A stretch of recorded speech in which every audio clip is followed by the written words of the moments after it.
Big Boss Kannada season 4 ಕಾರ್ಯಕ್ರಮದ winner ಒಳ್ಳೆ ಹುಡುಗ ಪ್ರಥಮ್. ಹೌದು, ವೈಯಕ್ತಿಕವಾಗಿಯೂ ಸಹ ಈತ ತುಂಬಾ ಒಳ್ಳೆ ಹುಡುಗ. ಒಳ್ಳೆಯವರಿಗೆ ಈ ಕಾಲದಲ್ಲಿ ನ್ಯಾಯ ಸಿಗೋಲ್ಲ ಅನ್ನೋ ಮಾತು ಖಂಡಿತ ಸುಳ್ಳು. ಹೌದು, ಯಾಕಪ್ಪ ಅಂದ್ರೆ ಅದು ಒಳ್ಳೆ ಹುಡುಗ ಪ್ರಥಮ್ನ ಕಂಡಾಗ ನಮಗೆಲ್ಲ ಅದು ಸುಳ್ಳು ಅಂತ ಅನ್ಸುತ್ತೆ. ಇಷ್ಟಕ್ಕೂ ಒಳ್ಳೆ ಹುಡುಗ ಪ್ರಥಮ್ನ ಬಿಗ್ ಬಾಸ್ ಕನ್ನಡ ಸೀಸನ್ 4 ಕಾರ್ಯಕ್ರಮಕ್ಕೆ ಎಂಟ್ರಿ ಕೊಡಲು ಯಾರು ಹೆಲ್ಪ್ ಮಾಡಿದ್ರು, ಇದರ ಹಿಂದಿನ ಸೂತ್ರಧಾರರು, ಕಾರಣಕರ್ತರಾದ್ರು ಯಾರು ಅಂತ ಕೇಳ್ತೀರಾ? ಅದಕ್ಕೆ ಉತ್ತರ ನಮ್ಮಲ್ಲಿದೆ, ಅದನ್ನ ಹೇಳ್ತೀವಿ ಕೇಳಿ.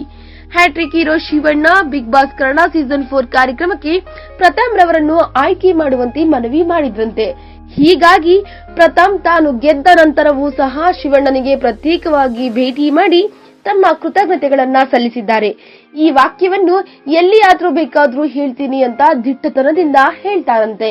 ಈ ವಿಡಿಯೋ ಬಗ್ಗೆ ನಿಮ್ಮ ಅನಿಸಿಕೆ ಹಾಗೂ ಅಭಿಪ್ರಾಯಗಳನ್ನು ನಮ್ಮ ಕಮೆಂಟ್ ಬಾಕ್ಸ್ ನಲ್ಲಿ ತಿಳಿಸಿ. ಈ ವಿಡಿಯೋನ ಲೈಕ್ ಮಾಡಿ, ಶೇರ್ ಮಾಡಿ ಹಾಗೂ ಮತ್ತಷ್ಟು ಸ್ಯಾಂಡಲ್ವುಡ್ ಅಪ್ಡೇಟ್ಸ್ಗಾಗಿ ನಮ್ಮ ಯೂಟ್ಯೂಬ್ ಚಾನೆಲ್ ಅನ್ನು ಸಬ್ಸ್ಕ್ರೈಬ್ ಮಾಡಿ.